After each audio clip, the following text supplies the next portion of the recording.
नमस्कार मित्रांनो, मी हेमंत देसाई ऑफिशियल या माझ्या यूट्यूब चॅनलमध्ये आपलं मनापासून स्वागत. आज रविवार आहे.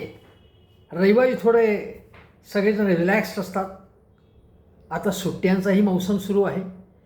पण आज हे सगळं सुट्ट्या वगैरे सुरू असताना बारामतीमध्ये वेगळीच मौज सुरू होती. बारामतीमध्ये जणू काही दिवाळी दसऱ्यासारखं वातावरण होतं. रेड कार्पेट घातलेला होता, कारण भारतातले सगळ्यात मोठे उद्योगपती गौतम अदानी हे बारामतीत येणार होते. मग त्यांच्या स्वागताला अजितदादा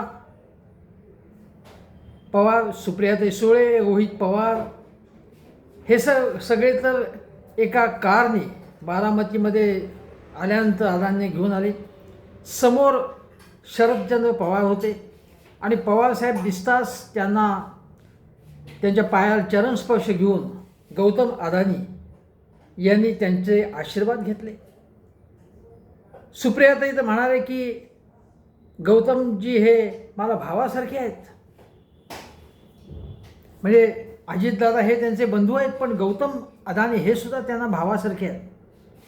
इतकं प्रेम त्यांनी दाखवलं त्यांच्याबद्दल की ते कधीकधी मला चार गोष्टी सुनावतात, पण आमच्यातलं जे प्रेम आहे ते अत्यंत आमचं एक कुटुंब आहे वगैरे वगैरे वगैरे वगैरे असं सुप्रियाताई म्हणाले. गौतम अदानी यांनी जे भाषण केलं त्या भाषणामध्ये मी artificial intelligence centre Sharadchandra Pawar यांच्या नावाने सुरू झालं बारामतीमध्ये.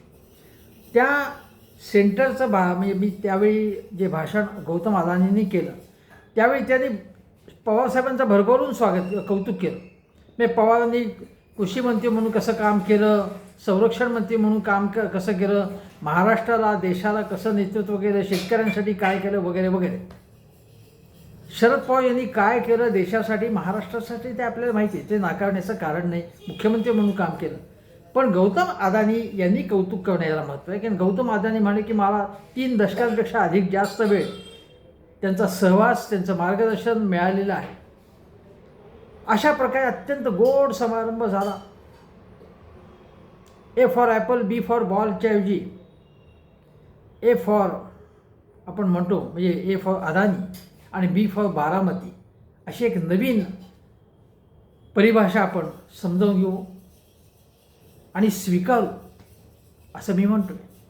निदान बारामतीतल्या लोकांना तरी ते मान्य असावं, कारण बारामतीची प्रगती झाली त्याच्यामध्ये गौतम अदानी यांचं सुद्धा योगदान आहे.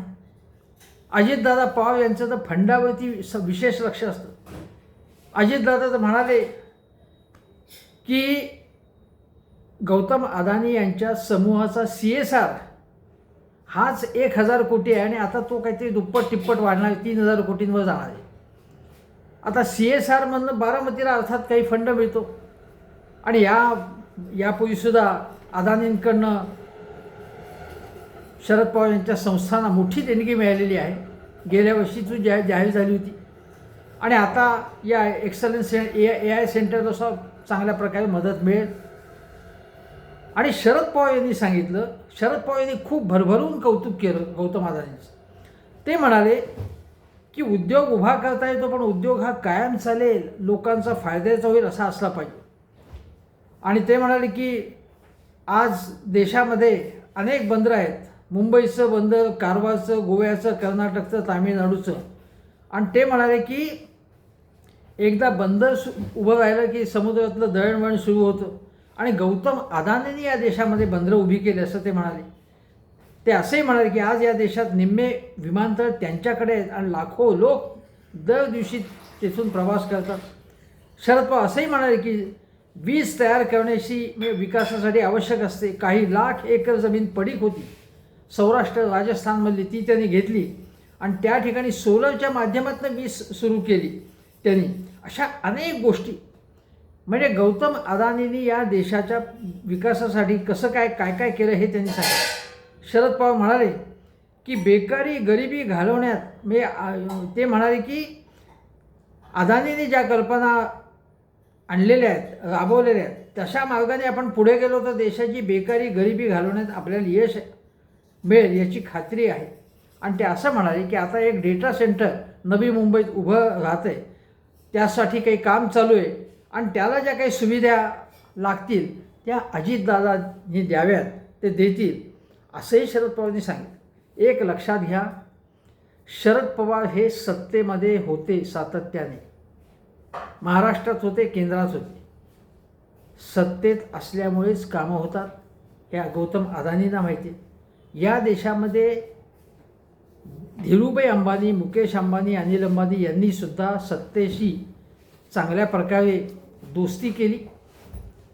काँग्रेस जेव्हा सत्तेत होतं तेव्हा काँग्रेसवाल्यांशी दोस्ती केली अंबानींनी आणि मोठ्या प्रमाणावरती प्रगती केली. मोदी साहेब गुजरातमध्ये आल्यानंतर आणि केंद्रात आल्यानंतर तर एवढं अंबानींनी त्यांच्याशी दोस्ती केली की प्रचंड त्यांना फायदा झाला. आणि गौतम अदानींनी तोच मार्ग स्वीकारला. त्यांनी इतकी घट्ट दोस्ती मोदींशी केली आणि शरद पवारांशी की त्यांचा इतका मोठा फायदा झाला की त्यांनी अंबानींच्या पुढे सुद्धा काही काळ ते गेले आणि आता त्यांचं स्थान सतत मागे पुढे होत असतं. जगातल्या पहिल्या 100 उद्योगपतींमध्ये त्यांचं स्थान आहे. मुद्दा तो नाही, गौतम अदानींनी काय केलं काय केलं नाही हा मुद्दा नाही.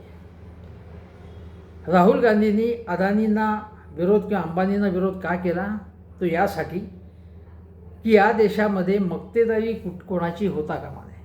आपल्या देशामध्ये MRTP ॲक्ट आला, मक्तेदारी प्रतिबंधक कायदा आला, कॉम्पिटिशन कमिशन आलं, स्पर्धा आयोग आलं की कुठल्याही क्षेत्रामध्ये स्पर्धा असली पाहिजे आणि कॉन्सन्ट्रेशन आर्थिक असता कामा नये. त्याचप्रमाणे एकाच उद्योगाची संपूर्ण एखाद्या क्षेत्रावरती हुकूमत असता कामा नये.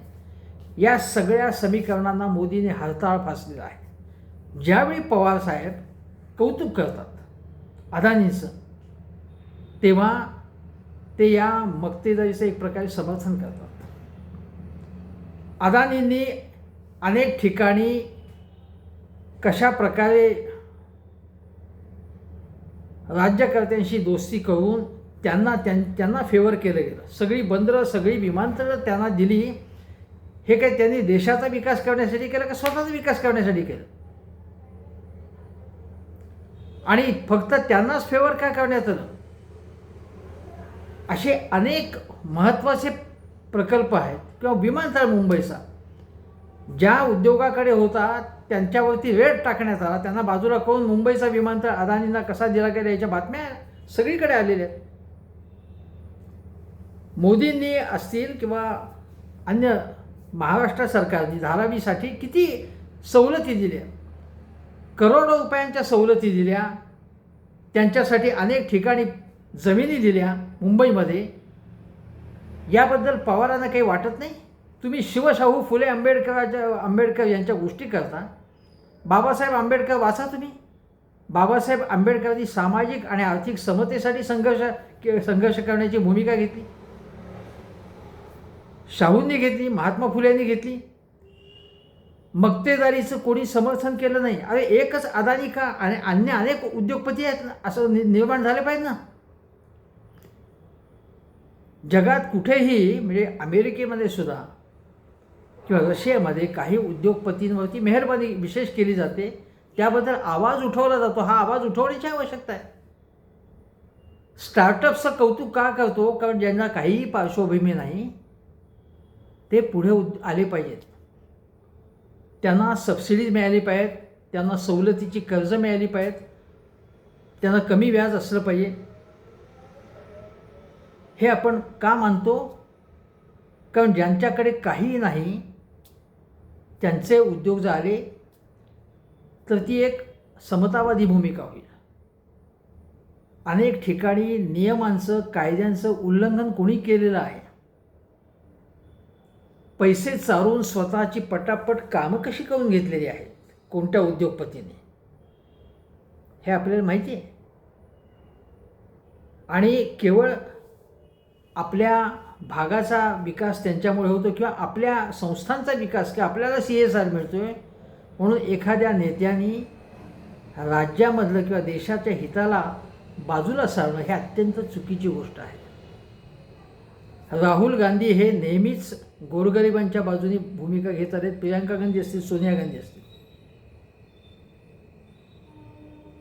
त्यांनी अशा प्रकारे एखाद्या उद्योगपतीचं समर्थन केले. पुढे मागच्या काळात काँग्रेसने काय केलं हा मुद्दा सोडून द्या तुम्ही. आता मागचं झालं तर आज नेतृत्व राहुल गांधींकडेच असेल, खरगेंकडे असेल. त्यांनी अशा प्रकारची भूमिका एखाद्याच उद्योगपतीला किंवा काही निवडक उद्योगपतींना त्यांच्यावर मेहर नजर करण्याची भूमिका घेतली नव्हती. शरद पवार यांचे मात्र राहुल बजाज, अजित गुलाबचंद आणि आता अदानी अशा अनेक उद्योगपतींशी जवळचे संबंध आहे.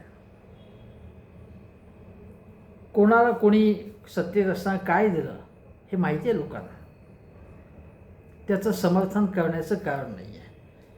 आणि म्हणून एकीकडे तुम्हाला सांगतो यात विसंगती कशा प्रकारची बघा. एकीकडे उद्धव ठाकरे म्हणत आहेत की 2 गुजराती आपल्याला गिळायला निघालेले आहेत.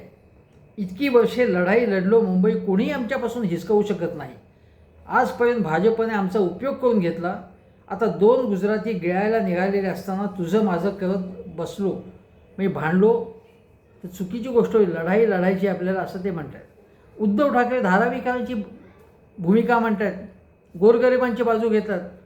राज ठाकरे त्यांची बाजू घेतात, अदानींच्या विरोधात भूमिका घेतात. आणि शरद पवार मात्र उघडपणे अदानींचा पक्ष घेतात. सुप्रियाताईंना तर त्यांच्यामध्ये बंधुप्रेमाची झलक दिसते. अजितदादा पवारसुद्धा आता सत्तेत आहेत म्हणून अजितदादा पवार तिकडे सत्तेत आहेत म्हणून मग शरद पवारांच्या वजन आणखीन आहे ना. मी शरद पवार सांगणार की अजितदादा तुम्ही यांची कामं करा, किंवा गौतम अदानी डायरेक्ट अजितदादांना सांगतील. यासाठीच तर असतात ना ही उद्योगपती आणि सत्ताधाऱ्यांची मैत्री. दुसरं काय आहे? हे उघड हितसंबंध आर्थिक हितसंबंध या प्रकारचे. त्यामुळे याला विरोध केला पाहिजे. एकीकडे महाविकास आघाडीमध्ये राष्ट्रवादी काँग्रेस शरद पवार गट होता किंवा एकसंध पक्ष होता. आजही महाविकास आघाडी, इंडिया आघाडी शरद पवार. काँग्रेसचा अदानींना विरोध. इकडे उद्धव ठाकरे अदानींना थेट विरोधाची भूमिका घेत आहे. 2 गुजराती म्हणजे कोण? मोदी, शहा आणि त्यांचा खास दोस्त म्हणजे अदानी. हे गिळायला निघाले असं म्हणतात. आणि तिकडे शरद पवार उद्धव ठाकरे आणि यांच्याबरोबर मुंबईला आघाडी करू पाहतात. ही विसंगती आहे. मुंबईमध्ये जर शरद पवारांची भूमिका अदानींच्या बाजूची आहे आणि उद्धव ठाकरेंची विरोधाची आहे, थेटपणे राज ठाकरेंची विरोधाची अदानींना. धारावी आणि संपूर्ण मुंबई हे निवडक उद्योगपती गिळायला निघालेले आहेत अशी भूमिका असताना शरद पवार त्यांच्याबरोबर जातात, हे लोकांना पटणार नाही. हे चुकीचं आहे. मुंबईमध्ये किमान बाकीच्या ठिकाणी मी काही करायचं, मुंबईमध्ये जर तुमच्या या दोघांच्या भूमिका पूर्णपणे विरोध असतात, हे जो एकत्र आले तर ते चुकीची गोष्ट आहे ती. त्यामुळे A for Adani, B for Baramati हे समीकरण हे महाराष्ट्राच्या हिताचं नाही आहे. शरद पवारांच्या हिताचं असेल, अजितदादांच्या हिताचं असेल, पण लोक हो याचा विचार करा. आर्थिक समतेसाठी आपण संघर्ष करण्याची भूमिका सगळे पुरोगामी लोक घेतात. आणि एखादा उद्योग, अदानीसारखा उद्योग रोजगार देत नाही असं म्हणत नाही मी, परंतु एकाच उद्योगपतीला सर्व काही देण्याला विरोध केला पाहिजे आपण. आणि ज्यांना कुठलीही पार्श्वभूमी नाही असे हजारो उद्योजक, मग ते दलितांमधनं, मागासांमधनं, ओबीसींमधनं, मराठा समाज असेल, कोणी अशा समाजातनं, आदिवासींमधनं पुढे आले पाहिजेत. अशी भूमिका आपण घ्यायला पाहिजे. केवळ अदानींची महाआरती करणं हे मला तरी पसंत नाही आहे. आणि म्हणून शरद पवार आणि त्यांच्या संपूर्ण कुटुंबाची हे जे काही उद्योगपतींची आरती करण्याचं काम चाललेलं आहे त्याला माझा ठाम विरोध आहे. तुम्हाला पटतं का बघा. तुर्तास इथेच सांगतो. हेमंत देसाई ऑफिशियल हा माझा यूट्यूब चॅनल जरूर बघा. चॅनल सबस्क्राईब करा. धन्यवाद.